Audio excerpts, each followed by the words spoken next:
नमस्कार, मैं Devaki Meena, assistant professor समाजशास्त्र विभाग, सम्राट पृथ्वीराज चौहान राजकीय महाविद्यालय अजमेर। आपका पुनः स्वागत है। आज का हमारा टॉपिक है सामाजिक अनुसंधान की उपयोगिता, इम्पोर्टेंस ऑफ सोशल रिसर्च। तो आज हम बात करेंगे कि सामाजिक अनुसंधान की समाज में या देश में क्या उपयोगिता है, क्यों सामाजिक अनुसंधान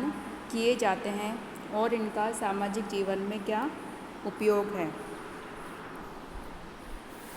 तो इसमें हम देखते हैं सामाजिक अनुसंधान की उपयोगिता में जो उपयोगिता हैं उसके बारे में हम देख सकते हैं कि सबसे पहली जो उपयोगिता है सामाजिक अनुसंधान की वो है नवीन ज्ञान की प्राप्ति में सहायक। यानी कि जो सामाजिक अनुसंधान किए जाते हैं समाज से संबंधित कि समाज की किसी भी भाग से संबंधित कोई भी अनुसंधान कार्य हम करते हैं, शोध कार्य हम करते हैं, तो उससे हमें मानव समाज के बारे में नवीन ज्ञान की प्राप्ति होती है। अर्थात समाज के बारे में जो भी हमारे पास ज्ञान है उस ज्ञान के जो मौजूदा भंडार है उसके अंतर्गत और हमें नवीन जानकारी प्राप्त होती है अनुसंधान के द्वारा। क्योंकि जब भी अनुसंधान कार्य किया जाता है तो सदैव नए तथ्य या नई जानकारी हमारे सामने आती है। क्योंकि ये नई जानकारी हमेशा इसलिए आती है क्योंकि जो सामाजिक परिस्थितियाँ है वो सदैव बदलती रहती है, या हम कहें कि जो समाज में जो परिवर्तन है वो निरंतर चलता रहता है एंड अनवरत रूप से चलता रहता है। तो जब भी हम किसी भी चीज़ के बारे में बार बार सामाजिक अनुसंधान करेंगे तो सदैव हमारे सामने नवीन तथ्य या नवीन जानकारी हमारे पास आएगी। तो इस प्रकार हम कह सकते हैं कि जो सामाजिक अनुसंधान है उसके द्वारा समाज के बारे में या मानव समाज के बारे में हमें सदैव नवीन ज्ञान की प्राप्ति होती है। नेक्स्ट है सामाजिक समस्याओं को हल करने में सहायक।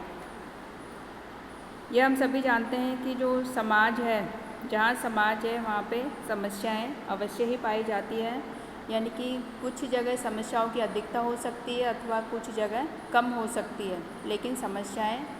सदैव पाई जाती है। जैसे कि हम भारतीय समाज की बात करें तो यहाँ पे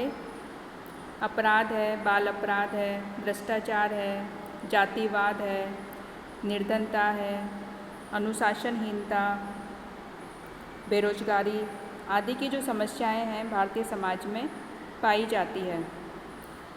अब यदि इन समस्याओं के बारे में हमारे पास सही जानकारी प्राप्त होगी, अर्थात इन समस्याओं के पीछे कौन से कारण उत्तरदायी है, कौन से कारण इनके लिए जिम्मेदार है, यदि हम उन कारणों को हम पता लगा लें तो इन समस्याओं को दूर करने में सहायता मिलती है। और ये कार्य सामाजिक अनुसंधान के द्वारा किया जाता है। यानी कि किसी भी समस्या की प्रकृति को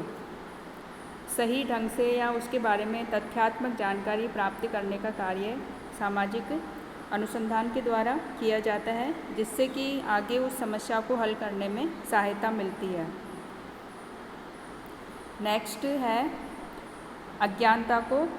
दूर करना। अर्थात कोई भी सामाजिक घटना है या सामाजिक क्रिया है, सामाजिक संस्थाएं हैं, उनके बारे में जब तक हमारे पास सही जानकारी नहीं होती, सही तथ्यात्मक या सही वस्तुनिष्ठ जानकारी नहीं होती, तो अनेक बार उनके बारे में जो समाज में भ्रांत धारणाएं, स्वार्थ या संकुचित आस्थाएं पाई जाती है जब तक सही जानकारी नहीं होती। जैसे कि जो भाषावाद है, सांप्रदायिकता है, प्रांतीयता है, जातिवाद है, जो कि राष्ट्रीय एकीकरण में बाधक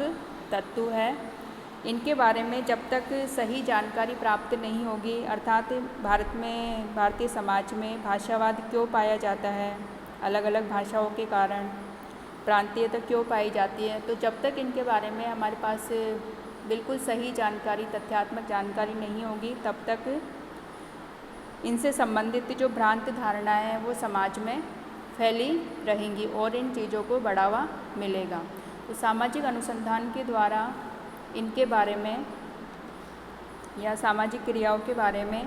बिल्कुल सही जानकारी या सही निष्कर्ष हमारे सामने आते हैं, जिनसे कि इनसे संबंधित अज्ञानता को दूर करने में सहायता मिलती है। नेक्स्ट है सामाजिक नियंत्रण में सहायक,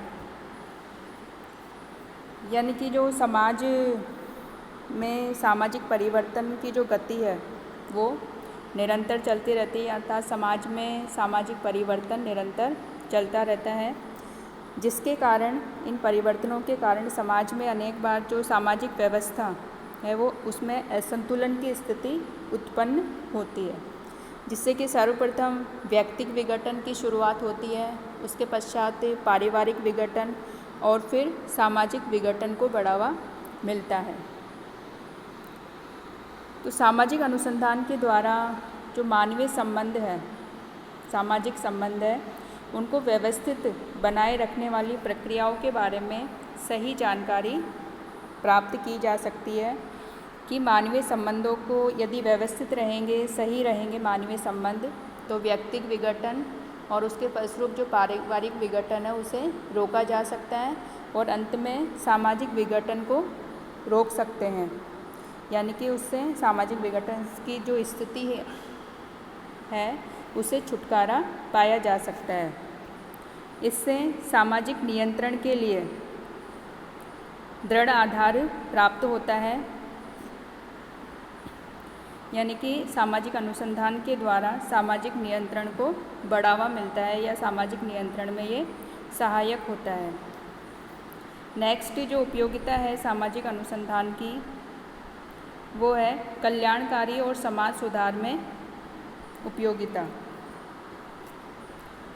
यानी कि जो भारतीय समाज है या भारत देश है वो एक कल्याणकारी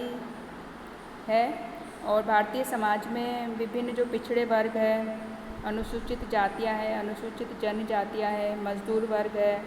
श्रमिक वर्ग है, उनकी अनेक समस्याएं हैं और इनके कल्याण के लिए विभिन्न योजनाएं भी बनाई जाती हैं और ये योजनाएं तभी सफल होंगी, तभी इन वर्गों के लिए लाभदायक सिद्ध होंगी जबकि इन वर्गों के बारे में सही जानकारी हमारे पास उपलब्ध होनी चाहिए। और सामाजिक अनुसंधान के द्वारा यह कार्य किया जाता है कि इन वर्गों के बारे में बिल्कुल तथ्यात्मक जानकारी हमारे सामने प्रस्तुत की जाती है, जिसका उपयोग समाज सुधार के लिए प्रशासन के द्वारा या समाज सुधारकों के द्वारा किया जाता है और जो योजनाएं बनाई जाती है उनमें सामाजिक अनुसंधान के द्वारा जो जानकारी प्रदान की जाती है उनका उपयोग करते हुए उनके लिए योजनाएं बनाई जाती है। नेक्स्ट है भविष्यवाणी करने में सहायक, यानी कि सामाजिक अनुसंधान के द्वारा जो भी हमारे पास ज्ञान प्राप्त होता है निष्कर्षों के द्वारा उस जानकारी के आधार पर भविष्य में सामाजिक घटनाओं के बारे में अनुमान लगाया जाता है और भविष्य में उत्पन्न होने वाली जो दशाएं हैं, परिस्थितियां हैं, उनका पता लगाया जाता है, जिससे कि पहले से ही सफलतापूर्वक उन परिस्थितियों के साथ एडजस्ट करने के लिए या समायोजन करने के लिए पहले से ही तैयारी की जा सकती है और सामाजिक जीवन में संतुलन स्थापित किया जा सकता है।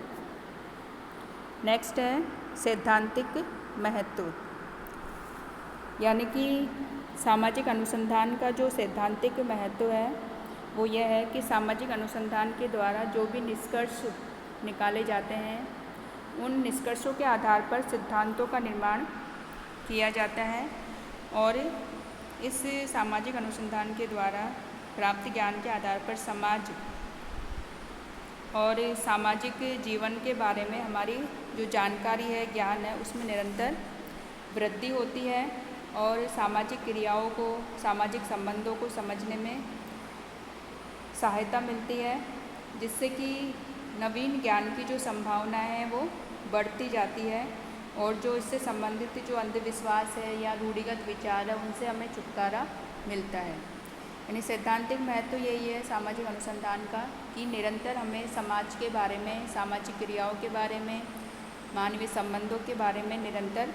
नवीन जानकारी या नवीन ज्ञान की प्राप्ति होती है और नए नए सिद्धांतों का निर्माण किया जाता है। साथ ही जो सिद्धांत बने हुए हैं, जो पुराने सिद्धांत हैं, उनमें संशोधन भी किया जाता है वर्तमान परिस्थितियों के अनुरूप।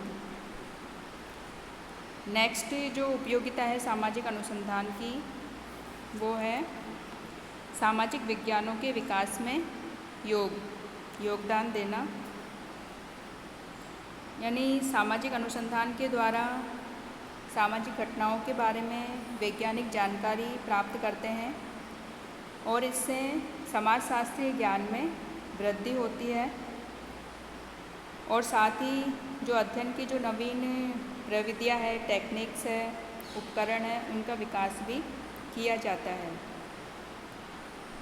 क्योंकि जो सभी सामाजिक विज्ञान हैं वो एक दूसरे के पूरक है या एक दूसरे से संबंधित है, क्योंकि सभी सामाजिक विज्ञानों के द्वारा प्रमुख रूप से जो मानवीय संबंध है, यानी समाज के अंदर मानवीय संबंध है, सामाजिक क्रियाएं हैं, प्रक्रियाएं हैं, मानवीय व्यवहार है, उनका अध्ययन किया जाता है। तो एक सामाजिक विज्ञान के क्षेत्र में यदि कोई अनुसंधान कार्य होता है, कोई निष्कर्ष प्राप्त होते हैं, ज्ञान में वृद्धि होती है, तो उससे अन्य सामाजिक विज्ञान भी लाभान्वित होते हैं, उनके विकास में भी योगदान मिलता है। तो समाजशास्त्र के अंतर्गत यदि कोई, इस प्रकार हम कह सकते हैं कि समाजशास्त्र में यदि कोई सामाजिक अनुसंधान के द्वारा नवीन ज्ञान की प्राप्ति होती है तो उस ज्ञान से अन्य सामाजिक विज्ञानों के विकास में भी योगदान मिलता है या उनमें वो सहायक होता है, क्योंकि सभी सामाजिक विज्ञानों के द्वारा मुख्यतः समाज का अध्ययन किया जाता है। तो इस प्रकार आज हमने देखा कि सामाजिक अनुसंधान की क्या उपयोगिता है। तो हम निष्कर्ष रूप में कह सकते हैं कि सामाजिक अनुसंधान के द्वारा जो मानवीय समाज है उसके बारे में निरंतर हमारे ज्ञान में वृद्धि होती है और उससे संबंधित जो समस्याएं हैं समाज में, उनके बारे में भी ज्ञान में निरंतर वृद्धि होती है और इस ज्ञान का उपयोग हम समस्याओं को दूर करने में करते हैं या किया जा सकता है।